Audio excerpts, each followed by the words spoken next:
I'm not the kind of person to buy more than one action camera every couple years, but in the past few months I had to buy the DJI Osmo Action 5, and recently I had to get the GoPro Hero 13 Black, and I'm finding out it's the best FPV action camera there is right now.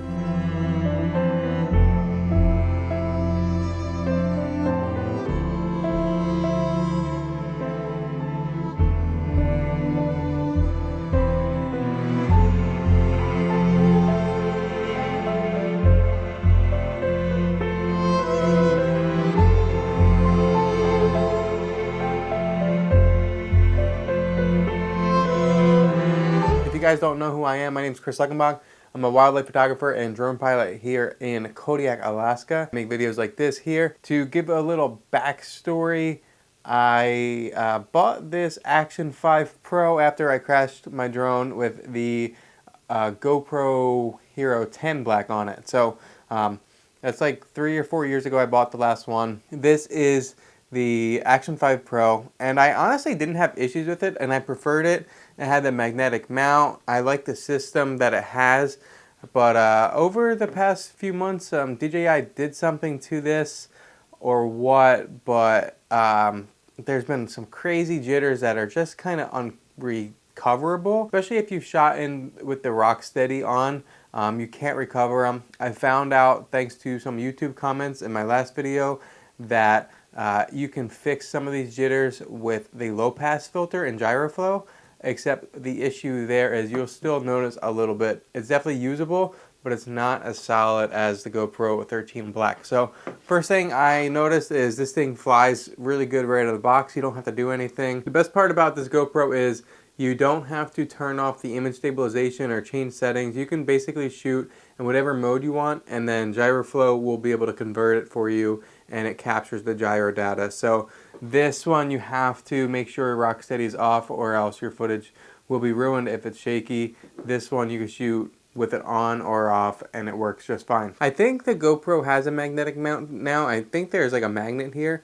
Don't know much about it. I'm just gonna leave it as is because it works good the way it is, and I have the ND filters. If you guys don't know, these old ND filters work with the GoPro 13. You don't have to buy their new ND filters to get that to work. I love the 8x7 sensor. Why don't I take you up a mountain right now with the GoPro 13 Black and this Bob 57, test it out, see if you guys can notice any jitters or anything. Catch you out in Pasag Shack. Alright, so this is the GoPro 13 Black, and in this video we're gonna test and see how it does with FPV, very fast action movements. We should be good to take off here in just a second. I just want to say one thing when it comes to the settings. One of the most convenient things about using a GoPro is the ability to just not have to do anything and just press record. You're not going to get the best footage that way. I suggest you use an ND filter, and you're going to want to set custom settings. You're going to want a custom white balance and a custom shutter speed and a custom ISO, and leave it at that. You don't want anything to change during your flight. I recommend setting the exposure to make sure the highlights aren't blown out, and the shadows will be in the shadows, but your highlights aren't going to be blown out and it's not going to be changing. The only time it's really acceptable to do like a changing exposure is maybe for real estate where you're inside and outside, or if you're not really caring about the best possible footage. So just one thing I wanted to say, I want to get this flight out of the way because it's pretty cold. We're going to send it up a snowy mountain and hope that the drone returns. So I got the GoPro set up at 30 frames per second, 160 is shutter speed, and a let's see, 100 ISO with a 32 ND filter. It's pretty bright out. Okay, before I go too far, I'm just going to do a basic little flight. Make sure everything flies good.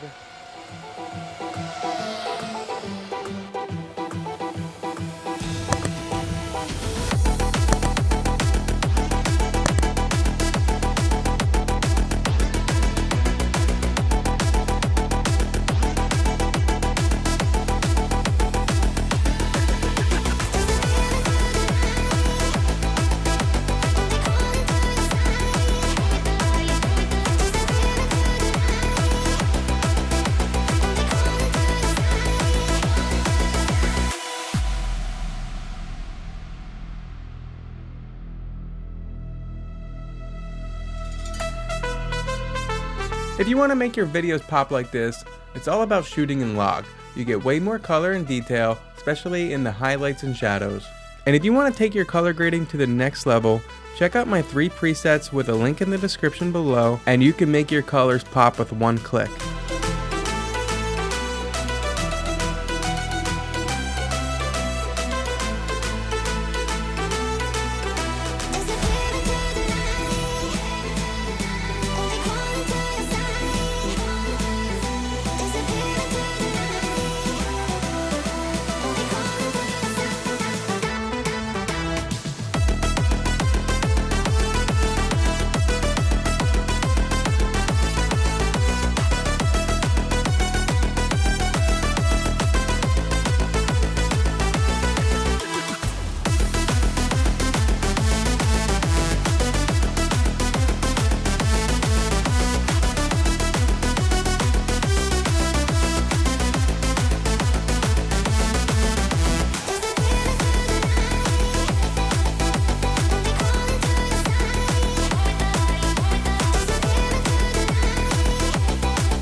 Alright, good. Still recording. Sometimes I wonder if I forget to hit the record button. And that's like when you get a shot that good, it's like, do you even want to risk flying again? I have my Osmo Action with me. I could switch to that. I wanted to get more GoPro footage. Oh, that's sick. I wish I went through this one little dive here, but I was kind of pushing it with the signal in there in that crack. I don't think I had a perfect angle. That's intense though, just thinking about that. Like, I'm not the best at diving. I wish I could get a little better. Oh well. Let's try to find another location. I was able to get one more quick flight in before spending the sunset with the family on the beach. Unfortunately, the rain came after today and it just wouldn't stop.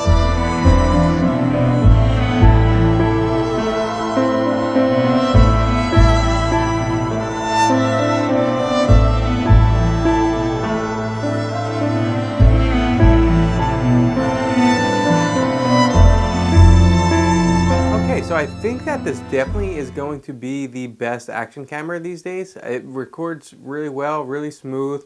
It's a shame I didn't want to buy another one. I don't really think you need to upgrade your action camera that much because this stabilization still isn't changing much, and the quality is still kind of the same. But I needed to upgrade because I broke my other GoPro. I thought this was going to work. It did for a little bit, and then something happened. This is working really good right now. I'm not going to update it or anything. Everything works good. I like the GoPro format now. The GoPro log footage looks really good. It's really easy to edit. I think GoPro has come a long way in the past couple of years in improving their quality. It doesn't look over sharpened or oversaturated. I really like the blues now with the GoPro. So this I'll probably still use for like behind the scenes stuff. This is my new action camera of 2025. And if you guys don't want to deal with these jitters and ruin your footage, I definitely would recommend the GoPro 13 Black. It's more stable in gyro flow, it has a great color science, and it's very durable. With that being said, I just wanted to keep this video kind of short. I haven't had much time to fly because the weather here has just been terrible. We've had one nice day, and that was Christmas Day, and then a couple days later, I was able to fly for about half the day. It was kind of nice out, but other than that, it's been rain, rain, rain. It's just the way it is here in Kodiak sometimes. I'll leave you with the issue video that I have with the Osmo Action, and then I'll leave you with the original Osmo Action review that I made. Thanks for watching. I'll catch you guys in the next one. Subscribe to the channel if you haven't already. And, well, bye. Thanks.